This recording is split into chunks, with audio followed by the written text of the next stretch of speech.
আসসালামু আলাইকুম। মত প্রকাশ টিভি থেকে সকলকে স্বাগত জানাচ্ছি। আমি মোহাম্মদ ইকবাল হোসেন। আজ যে বিষয়টি নিয়ে আপনাদের সামনে হাজির হয়েছি, যে বিষয়টি নিয়ে আলোচনা করব, সেই বিষয়টি যারা অনলাইনে সক্রিয় থাকেন তাদের কারো কাছে নতুন নয়।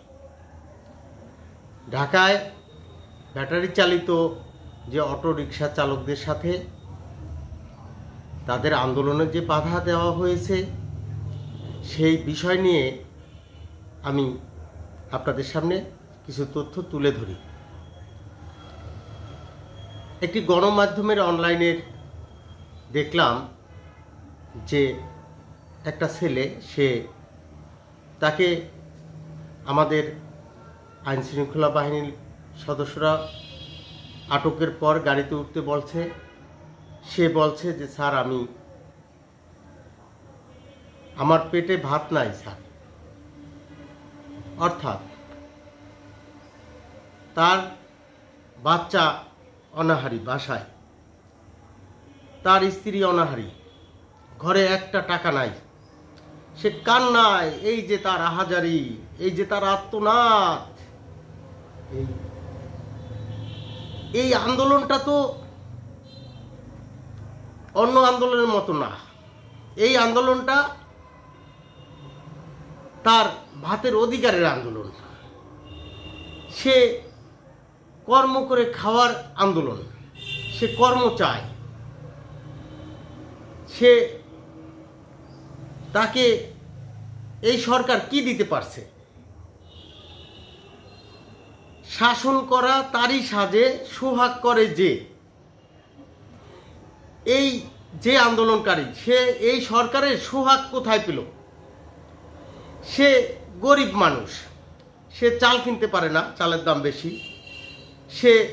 আগে মানুষ বলতো যে ডাল ভাত খেয়ে বাঁচবো, আলু ভর্তা খেয়ে বাঁচবো। সে আলু কিনতে পারে না। সে এই সংসারের খরচ, যে অন্য খরচ মিটাবে, তার পেটের ক্ষুধা নিবারণ করতেই শেষ হয়ে যাচ্ছে। তার উপরে তার যে কর্ম ছিল সেই কর্ম এখন বন্ধ করে দেওয়া হয়েছে। সে অটোরিকশা চালায়। তাকে নতুন কোনো কর্মসংস্থানের ব্যবস্থা না করে তার কাছ থেকে যদি কর্ম কেড়ে নেওয়া হয়, তার ঘরে অভাব, সে কি করবে? সেই ছেলে যদি আমার ভাই হয়, আপনার ভাই হয়, সেও তো কারো সন্তান।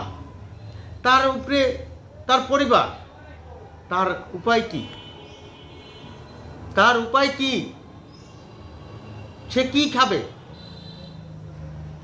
একটা নতুন কর্মসংস্থানের ব্যবস্থা না করে তাকে কর্মহীন কিভাবে করা যায়? এটা কি অমানবিক নয়? আর তাকে কি দেওয়া হলো? তার উপরে যে এই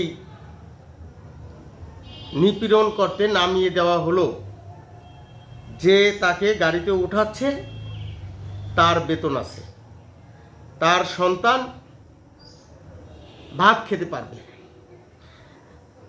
আর যাকে ওঠানো হচ্ছে তার ঘরে খাবার নাই। সেই ব্যবস্থা না করে তাদেরকে কর্মহীন করার চেষ্টা চলল। এটা কিভাবে সম্ভব?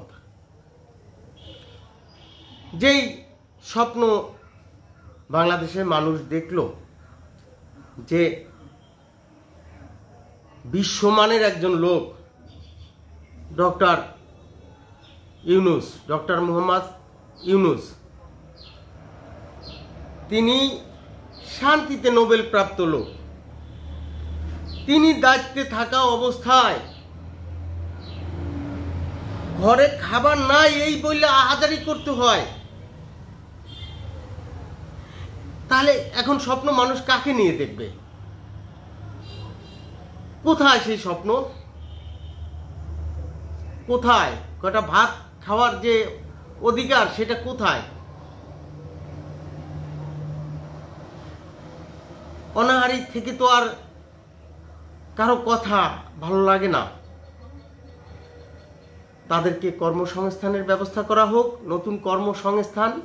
শুধু তারা না, আমি এই রাষ্ট্রের একজন নাগরিক হিসাবে আমার একটা দাবি যে এই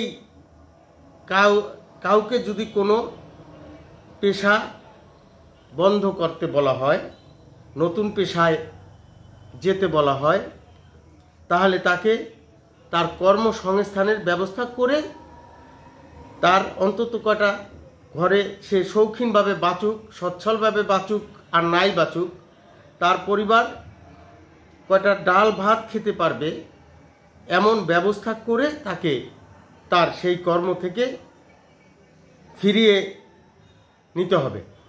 এখন প্রশ্নটা হলো যে সেই কর্মসংস্থান বৈধ কর্মসংস্থানের পথ করতে হবে, আর যেই কর্মসংস্থানগুলো হারিয়ে মানুষ আন্দোলনে নামে, সেই কর্মসংস্থানের ব্যবস্থা করতে না পারলে অন্তত তাদেরকে সরকারিভাবে একটা খাবারের যে ব্যবস্থা, তার জন্য চাল, ডাল, তেল, নিত্য প্রয়োজনীয় জিনিসপত্র একটা সুলভ মূল্যে দেওয়া হবে, এরকম ব্যবস্থা করে নতুন পদক্ষেপ নেওয়া উচিত বলে আমি মনে করি। আশা করি এই ব্যাটারি চালিত অটো চালক তাদের জন্য এই ব্যবস্থা করা হবে, সেই প্রত্যাশা রেখে সকলের সুস্বাস্থ্য এবং দীর্ঘায়ু কামনা করে এখনের মতো শেষ করছি। আসসালামু আলাইকুম।